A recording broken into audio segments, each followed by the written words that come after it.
Upon the utmost verge of a high bank, by craggy rocks environed round, we came, where woes beneath, more cruel yet, were stowed, and here to shun the horrible excess of fetid exhalation upward cast from the profound abyss, behind the lid of a great monument we stood retired, where upon this scroll I marked, I have in charge Pope Anastasius, whom Photinus drew from the right path. Ere our descent, behooves we make delay, that somewhat first the sense to the dire breath accustomed, afterward regard it not. My master thus, to whom answering I spake, some compensation find, that the time pass not wholly lost. He then, lo, how my thoughts e'en to thy wishes tend, my son, within these rocks. He thus began, are 3 close circles in gradation placed, as these which now thou leavest. Each one is full of spirits accursed, but that the sight alone hereafter may suffice thee. Listen how and for what cause endurance they abide. Of all malicious act abhorred in heaven, the end is injury, and all such end, either by force or fraud, works others woe. But fraud, because of man peculiar evil, to God is more displeasing, and beneath the fraudulent are therefore doomed to endure severer pang. The violent occupy all the first circle, and because to force 3 persons are obnoxious, in 3 rounds, each within other separate, is it framed. To God, his neighbor, and himself, by man force may be offered. To himself, I say, and his possessions, as thou soon shalt hear at full. Death, violent death, and painful wounds upon his neighbor he inflicts, and wastes, by devastation, pillage, and the flames, his substance.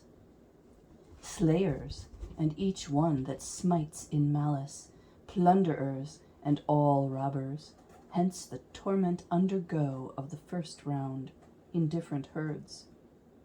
Man can do violence to himself and his own blessings, and for this he, in the second round, must I deplore, with unavailing penitence, his crime. Whoe'er deprives him of life and light, in reckless lavishment his talent wastes, and sorrows there where he should dwell in joy. To God may force be offered, in the heart denying and blaspheming his high power, and nature with her kindly law condemning. And thence the inmost round marks with its seal Sodom and Cahors, and all such as speak contemptuously of the Godhead in their hearts. Fraud, that in every conscience leaves a sting, may be by man employed on one whose trust he wins, or on another who withholds strict confidence.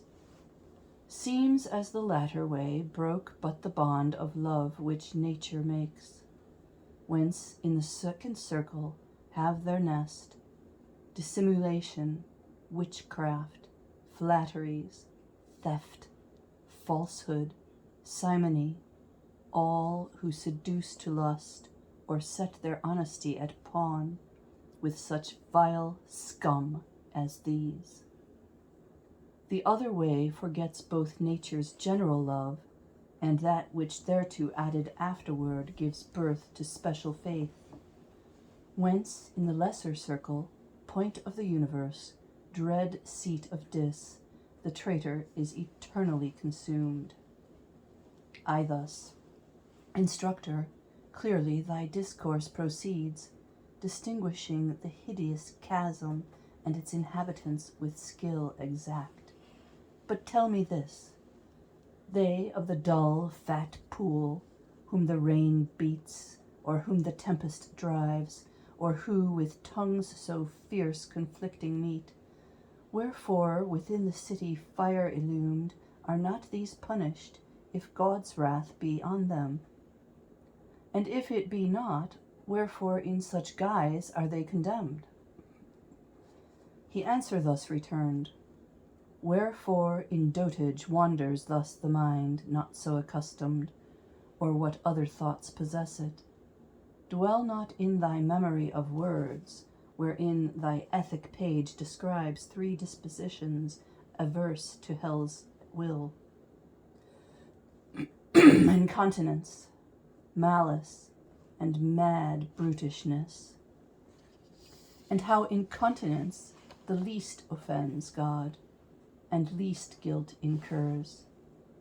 If well thou note this judgment, and remember who they are, without these walls to vain repentance doomed, thou shalt discern why they apart are placed from these fell spirits, and less wreckful pours justice divine on them its vengeance down.